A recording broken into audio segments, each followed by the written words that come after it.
video khutang ai sum share tarake ko akoi mamang da budi Sengao budi myam ama seme ko Sengao sema ga su ko simasu sum sembio ko si kemta keno pesha chang ga da natte ko sida lodoi se haide akoi na sum sema matam se se handaki matam khra se haidi ut pasu ulam ko myam dam ka en haidi pouch kumba kai kumba semba ko base mamang chahi last year kumba yam seme ko isamo su yam seme aduga keno su yam tawe haidi yam kana brain na khale adugi pot myam do ado handakti kai haiga dage hai kan se da khoi gi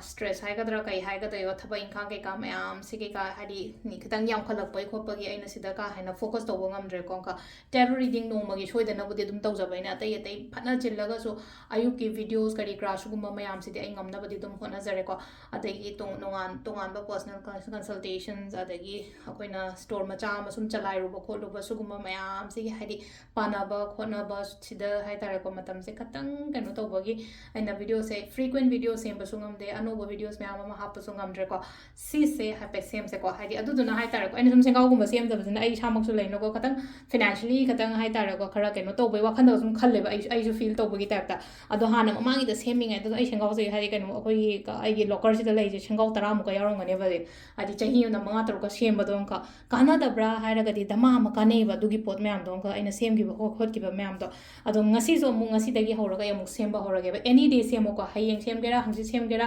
ngasi eta sem gera natraga Monday sem gera ko hadaki chahi hoga tangai rim na ko yellow lo ya ko Sengao si sida aina sana machu ma lore ko sana machu ma leire angang ko thambi be ai asang ba to bi be ko adu sida ina hap tu je kem hapoi cheng ka tang ne ko sida hap tu je ko cheng ga pesha khara ga ate kem hapoi ko aduga si se ai gi keno sisina hai ta locker da kai da thangona sisina aina nungti gi carry to go back to the hap to ne ko isa adu sida cheng se hap pe ko khara maduga kemta tawgano haide lupa chapi oiro ani chapi oiro manga chapi oiro coin oida da ko coin se taru khatang kano taroga thambira se ko aduga si se aigi kano gumba lat pokhot pa leiraga di ko adugi mamang da thambiro ahing amma ko adugi matung da next day sida laushalaga ko kano gumba Towbiyo ko adonga saigi sida ai hapetang ai kano masum haijaram ge ko aina si tawun numi sida kamai tawgata ge hade sibudi semaga leire na ko aduga akoina haidi akoina reiki gumba kai gumba khatang sidna ba harasine ko reiki symbols kai ka harasun reiki symbols se kemna te ko akoina dollar symbols se khangbi na ko ma'am dollar symbols haina haragadi google da yenga su dum yare ko dollar symbols se s da line ani khak ting da do oi doini ko ai sida hai petang ulak ke ko mayam da haidi side dum ira ke haidi boy mangal roi ge saina haidi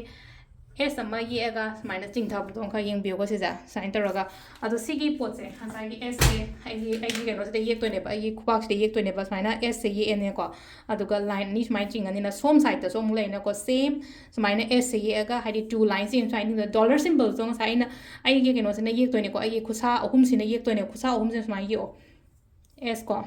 anira chingdare ko somna su mu same hai tara ko smaina S yani na ko aduga anira chingdare na ko hari khuba khudoi ne ko money reiki on haina hai tara ko money reiki on hain tawraga ne khamranga sai gi si nga sai khuba uhum se khur matung da ai gi sigi sida nga tang thambiyo bai nga sai semjagi ba Sengao sida ka tang thambi ba duga ai gi intentions haras ne ko da ai sigi wakhan je haidi ai amana khanbaga manaro ko aina khali sima khallo hai pagi wakhan dina hai badina chade ko asain tawraga haidi khutsa je nga sai gi sida energies to aina activate tawgram ne yam sengna hai ka no ko ina reiki da kai da le no katang haidi khuba khura ko laga mai tawraga ketang sigi energies activate tawe haibagi belief ni ko ado thajaraga di Towbiyo thajaraga di sungdong tawgono ko si pot myam se haidi with full faith amaga loina tawgadam ne ko sai en se activate tawgrene s symbol keno dollar symbol so yega haidi money reiki on ai tawraga haidi sida nga sai gi ai khubak sida keno la am ne nga sai gi aina energy sama activate to ko sida thambi ba ko sida thamaga nga tang khanbi ro ko wakhan sida amaga ai gi blockages leba ko pa ama me am do loina ma khale ko adudagi haidi aingonda paisa gi oina lambi anoba mayam ama hangdore ai dukan phame ko lena khala se ko ai dukan phame nongmada aina setningi ba amount adu setle kaina paksi ga hangdo matam da imagine to ba ai paksi ji hangdo matam ji dang sai gi aina yawhani paisa mayam ama haidi paksi daga taraga leba ko pa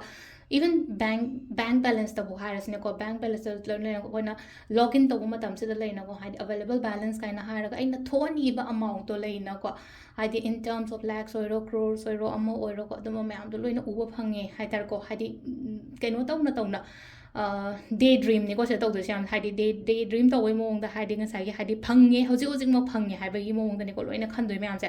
ꯑꯗꯨꯒ ꯁꯤꯒꯤ ꯀꯩꯅꯣꯁꯦꯀꯣ ꯑꯩꯈꯣꯏꯒꯤ ꯄꯥꯎꯆꯁꯦ ꯑꯩꯒꯤ ꯂꯥꯏꯒꯤꯗ ꯊꯝꯕꯤꯔꯁꯦꯀꯣ ꯍꯥꯏꯗꯤ ꯑꯩꯁꯦ ꯁꯨꯝ ꯊꯝꯃꯦꯀꯣ ꯑꯗ ꯉꯁꯥꯏꯒꯤ ꯑꯩꯒꯤ ꯀꯩꯅꯣ ꯃꯟꯗꯤꯔ ꯃꯆꯥꯒꯨꯝꯕ ꯀꯩꯒꯨꯝꯕ ꯂꯩꯌꯦꯅ ꯍꯥꯏꯔꯗꯨ ꯊꯝꯕꯤꯔꯣꯀꯣ ꯑꯗꯨꯒ ꯅꯠꯇ꯭ꯔꯒ ꯃꯐꯝ ꯆꯥꯕ ꯑꯝꯗ ꯊꯝꯕꯤꯔꯣ ꯑꯗꯨꯒ ꯃꯊꯪꯒꯤ ꯅꯨꯃꯤꯠꯁꯦ ꯂꯧꯁꯜꯂꯒ ꯑꯗꯨꯝ ꯑꯩꯅ ꯅꯨꯡꯇꯤꯒꯤ ꯀꯦꯔꯤ ꯇꯧꯕ ꯀꯩꯅꯣꯗꯨ ꯑꯗꯨꯝ ꯍꯥꯞꯄꯣ ꯑꯗꯨꯝ ꯕꯦꯛꯇꯣ ꯑꯩ ꯕꯦꯛ ꯄꯨꯊꯣꯛ ꯄꯨꯁꯤꯟ ꯑꯩ ꯕꯖꯥꯔꯗ ꯀꯩꯊꯦꯜ ꯐꯝꯃꯦꯅ ꯈꯜꯂꯁꯦ ꯑꯩ ꯑꯣꯐꯤꯁ ꯆꯠꯂꯦꯅ ꯈꯜꯂꯁꯦ ꯀꯩꯅꯣ ꯇꯧꯋꯦꯅ ꯈꯜꯂꯁꯦꯀꯣ ꯑꯗꯣ ꯑꯩꯅ ꯅꯨꯡꯇꯤꯒꯤ ꯀꯦꯔꯤ ꯇꯧꯕꯗꯨꯅ ꯉꯁꯥꯏ ꯑꯩꯈꯣꯏꯒꯤ ꯕꯦꯛꯇꯁꯨ ꯃꯌꯥꯝ ꯑꯃ ꯂꯩꯅ ꯃꯅꯨꯡꯒꯤ ꯆꯦꯟꯒꯨꯝꯕ ꯀꯩꯒꯨꯝꯕ ꯑꯗꯨꯝ ꯍꯥꯞꯆꯤꯜꯂꯒ ꯊꯝꯕꯤꯔꯣ ꯑꯇꯩ ꯀꯩꯝ ꯍꯥꯞꯇꯣꯏ ꯅꯠꯇꯦꯀꯣ ꯁꯤꯃꯁꯨ ꯇ꯭ꯔꯥꯏ ꯇꯧꯕꯤꯔꯣ ꯍꯟꯗꯛꯀꯤ ꯆꯍꯤꯁꯦ ꯑꯩꯁꯨ ꯃꯌꯥꯝ ꯑꯃ ꯇꯨꯡꯖꯔꯒꯦ ꯃꯌꯥꯝ ꯑꯇꯩꯁꯨ ꯃꯌꯥꯝ ꯑꯃ ꯄꯩꯁꯥ ꯍꯦꯟꯅ ꯇꯨꯡꯕ ꯑꯣꯏꯔꯁꯅꯨꯀꯣ ꯊꯦꯡꯛ ꯌꯨ